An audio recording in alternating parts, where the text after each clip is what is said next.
E esse vídeo nós vamos falar dos sinais que surgem e demonstram e mostram que o nosso relacionamento está acabando. E o que fazer com esses sinais, com essa informação? Eu observo que as pessoas sabem que as coisas não estão bem. Observam, sentem, percebem que as coisas precisam de um ajuste, de uma mudança, mas resistem. Resistem porque vêm de informações padronizadas do sistema familiar, do sistema de origem. Elas vivenciaram aquilo e não sabem outra forma de fazer. No fundo, elas acham que estão certas. Tá tudo certo. Ouço isso o dia inteiro. Raquel, mas eu faço tudo certo, eu faço tudo para aquela pessoa, eu cuido, eu ajudo, eu busco fazer movimentos para demonstrar o meu amor, a minha sensação, o meu amor, o meu sentimento, e nada funciona. E por que não funciona? Porque essa pessoa também tem as questões dela. E a gente não pode acessar o outro naquilo que é realmente importante para o outro sem que ele faça esse movimento. Eu posso apoiar, eu posso conduzir, eu posso ajudar quando o outro se abre, quando o outro quer. Então, alguns sinais de que o relacionamento não está legal é quando constantemente se discute. Se discute porque tem uma incompatibilidade de pensamentos, ou às vezes porque um não quer ceder, o outro também não quer ceder. Nenhum dos dois procura ver o que está por trás daquela discussão. E as discussões vão crescendo, ficando cada vez mais fortes, mais frequentes. E as pessoas não se dão conta de que esse é um caminho sem volta se não for trabalhado, tratado, cuidado, curado. Excesso de discussão leva a desgastes mentais, físicos, emocionais. Tira a nossa energia. Um casal que discute o tempo inteiro, no outro dia tem menos energia para trabalhar, tem menos energia para refletir, tem menos energia para produzir novas ideias, para ter novas ideias. Um segundo sinal, e aí a gente precisa olhar para essa questão e começar a observar. Essas discussões é o que acontecia na minha casa quando eu era criança o tempo inteiro. Eu discuto muito porque eu ancorei discussão e amor. Eu discuto muito porque é normal isso no meu sistema familiar. Eu discuto muito porque eu tenho uma raiva contida desde a minha infância, que eu ainda não olhei para ela, e ela me leva a um nível de irritabilidade todos os dias. Eu discuto muito porque eu ainda não tenho um sentido para a vida, porque eu ainda não olhei para mim, não busquei dentro de mim essa conexão comigo mesma, e o outro, ele é espelho daquilo que eu não quero. Mas e o que eu quero?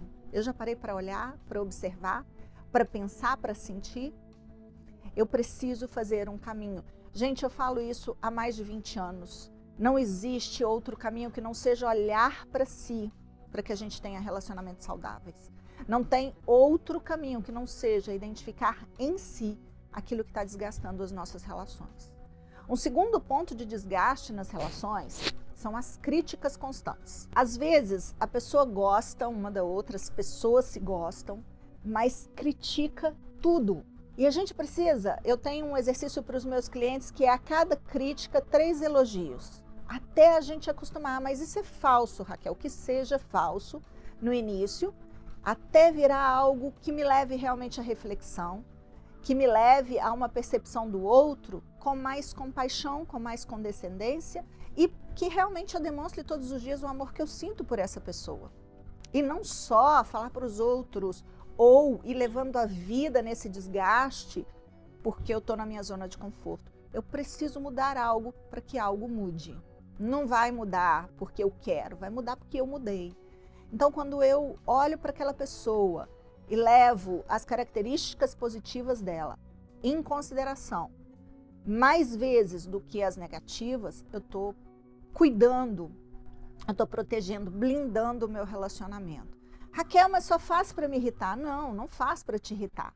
Você se irrita normalmente com questões que eu falei no primeiro ponto, e aí essa pessoa está demonstrando que você ainda não resolveu aquela questão lá de trás e por isso está te irritando.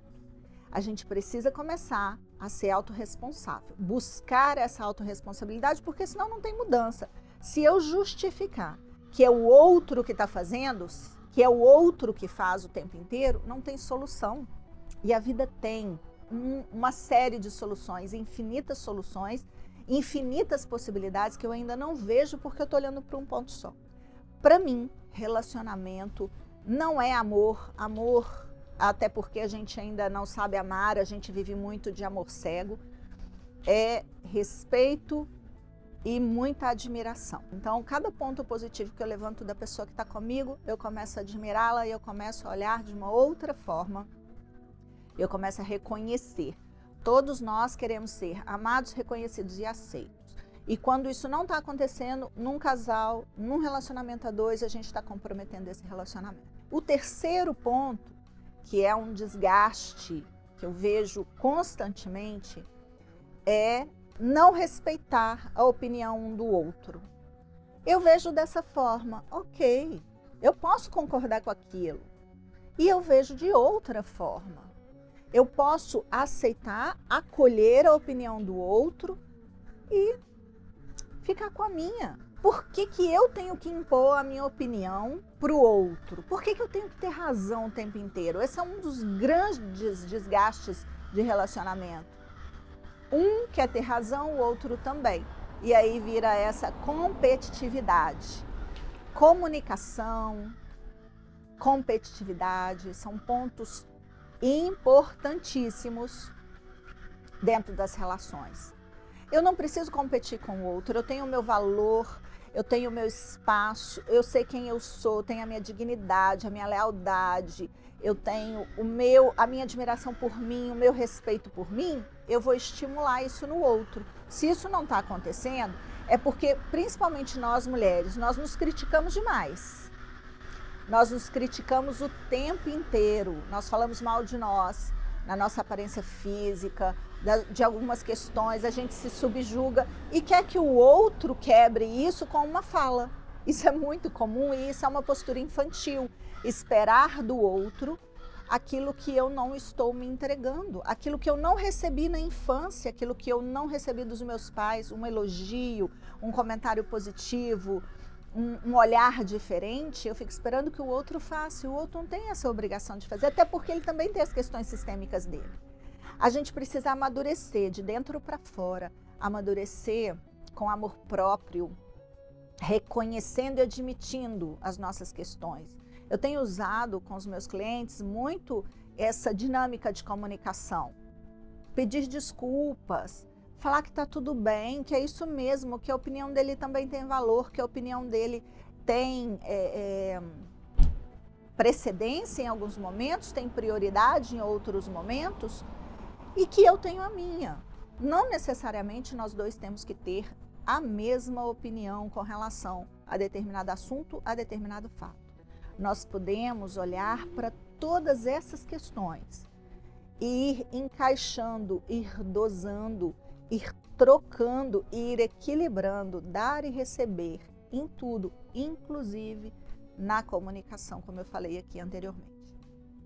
É de extremo valor a gente começar a ser um pouco mais compassivo com a gente, com as nossas questões e com as questões do outro. Mas se eu carrego da minha vida, né, muita raiva, muita revolta, muita agressividade, muito quero ter razão, é isso que o outro vai me mostrar todos os dias na nossa relação para que eu mude, para que eu cresça, para que eu evolua. E não porque o outro se sente melhor do que eu, não é essa linha de raciocínio que a gente precisa seguir, não é esse tipo de mentalidade que a gente precisa desenvolver quando a gente está num relacionamento.